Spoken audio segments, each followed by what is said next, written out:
Okay guys, let's do a guide for floor 52 now, which is definitely a difficult floor, and in fact it's quite infamously known to be soft locked to a few characters, and if you don't have those characters you can't beat it, to be honest.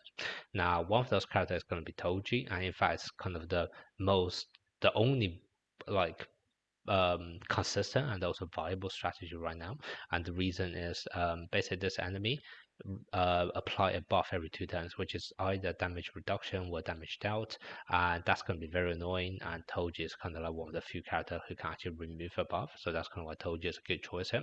The other viable option or the soft lock options could be Domain Gojo. Obviously, he's not actually in the game right now, but eventually when he's actually released, what you can then do is basically play Domain Gojo plus one other red DPS, and that should be enough as well for this stage. And then the third solution, which I've been made aware of, is actually I know a few Japanese content creators use Junpei in order to actually beat the stage. Now, from what I have been told by one of my viewers, they tried to replicate it, but it didn't quite work. So I have no idea how consistent that strategy is. And to be honest, I've actually never played Junpei before in this game. So no idea whether it's good or not, which is why I'm not going to share it right now. But I will be trying that strategy out myself first and also validating that. And if it does turns out to be a good strategy, then obviously I will post another video and actually share that with you guys. But for the time being, I honestly think Toji is probably just going to be your easier solution trying to beat the stage. If you don't have Toji, then just simply wait till half anniversary and get Domain Gojo before trying it, okay? Now let's talk about the strategy itself. So I kind of already mentioned, Told you said to remove the buff, and you'll be doing this on every odd turn. Basically on turn 1, turn 3, turn 5, turn 7, etc. You will be using your skill 3. Now on all of the even turns, you will either be using your skill 1, or you'll be using your ultimate, and that's basically depending on whether your ultimate is actually charged up by that point. Skill 1 is useful because it reduces enemy crit risk, and that's gonna have perfect synergy here with this reflection, which have the passive of increasing your ult whenever you land a crit.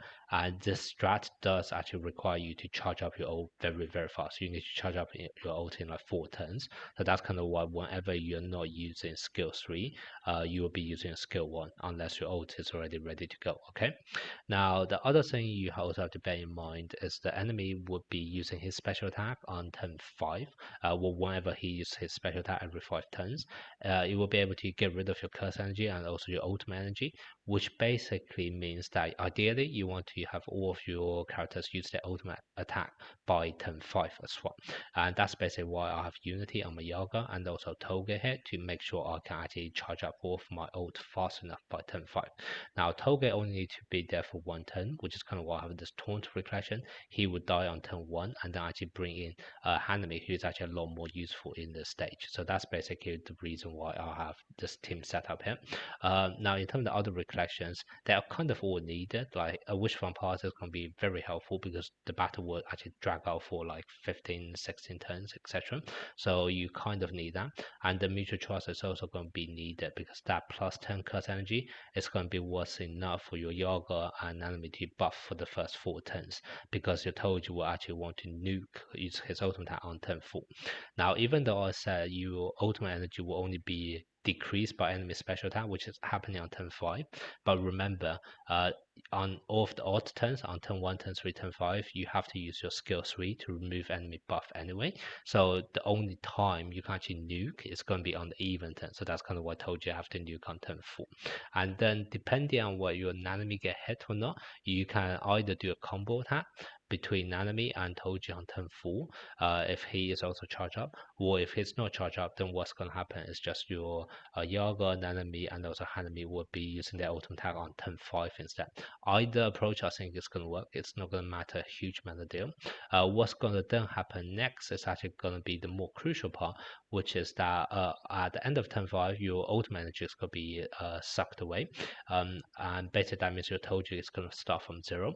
And then on turn 10, enemy is going to do that again.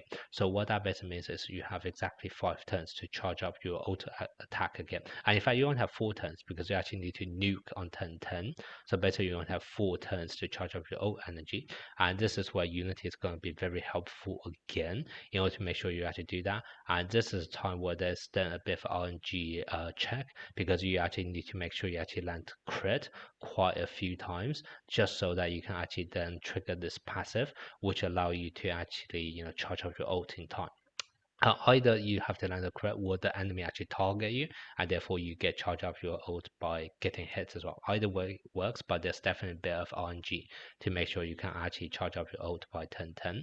Once you have your ult ready by 10-10, you can use your ult for the second time round. Your recollection won't be out of the cooldown yet, because your recollection have a cooldown of 6 turns, and the first time you use it is on turn 4, so I think it's only going to be ready again on turn 11. So you just missed out, but you should be using your ult anyway, because the idea here is to actually break the enemy. And once you actually break the enemy, that buys you a few more turns for your recollection, your mutual trust, and also wish from past to come out of cooldown. So then you kind of have your character back to full HP or semi full HP, with all of your damage reduction ready to go as well if you manage to curse energy on enemy well again. And then that basically gives you time for your Toji to charge up your ult again for the third time round, and that's actually going to be when you actually kill off the enemy. Now I actually needed 3 ultimate attack to kill off the enemy, and that is already with my Toji at level 10 ult, so you may need to do the same as well. But obviously if your Toji is actually a higher dupe at dupe 1, then probably 2 ultimate attacks is actually going to be enough. So it's kind of going to be dependent on how strong your Toji is to decide how many ults you actually need in order to win this battle. 注意が必要です。最善の一手を手早く。勘弁。どうする？授業を始めよう。ここが踏ん張りどころです。仕留めろ。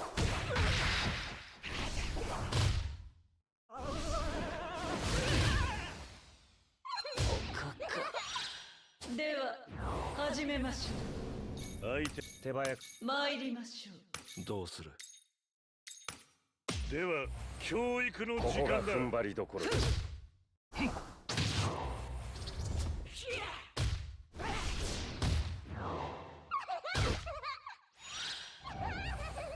相手の片付けます。さて。では教育の時間だ。決まっていきましょう。ああ、美しい。天の片言。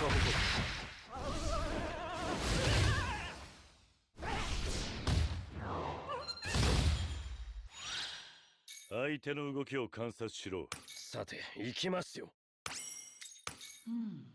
任せろ。授業を始めよう。あまり使いたくはないのですがね。対象の7対3の点を弱点にする。私からは以上です。すべて問題なし。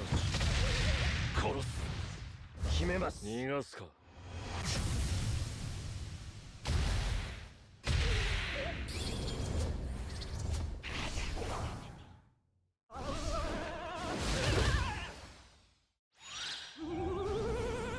さて、手早く済ませましょう。そろそろ。さて。決まっていきましょう。行くぞ。総力戦だ。これで払い切る。領域転換大公開。行くぞ。参ります。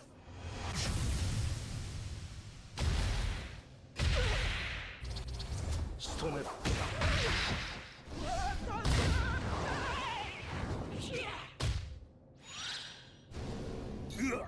手早く。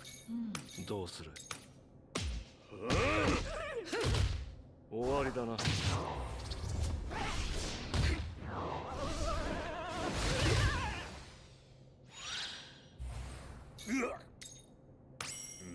片付けます。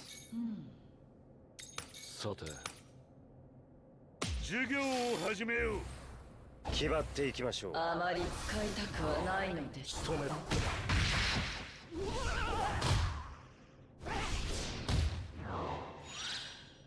最善の手早く。参ります。さてそこです。終わりだな。最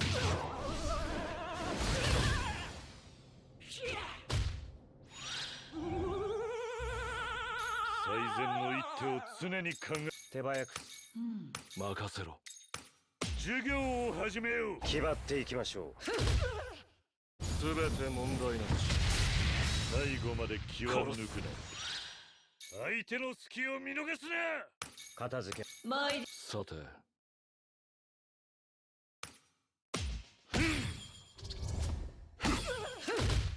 終わりだな。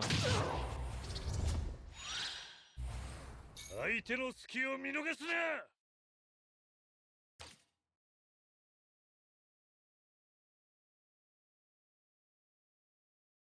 さて、さて。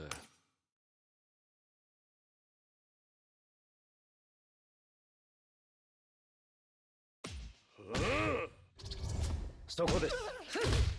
終わりだな。さて、さて、行きますよ。さて。ああ、美しい。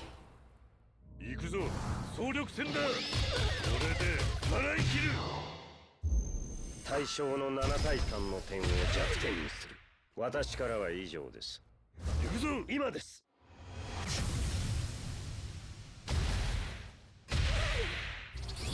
天の逆鉾。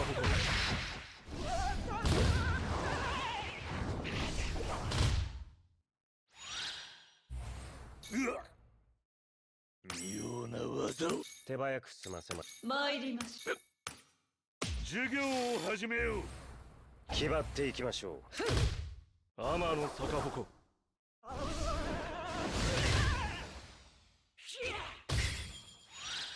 うわっ、片付けます。そろそろ。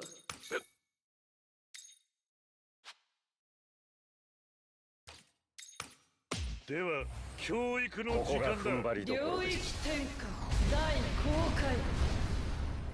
天の逆鉾。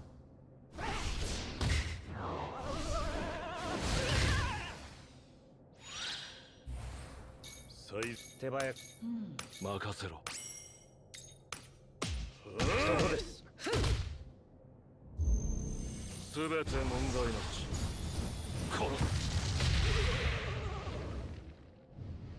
はい、お疲れ。解散解散。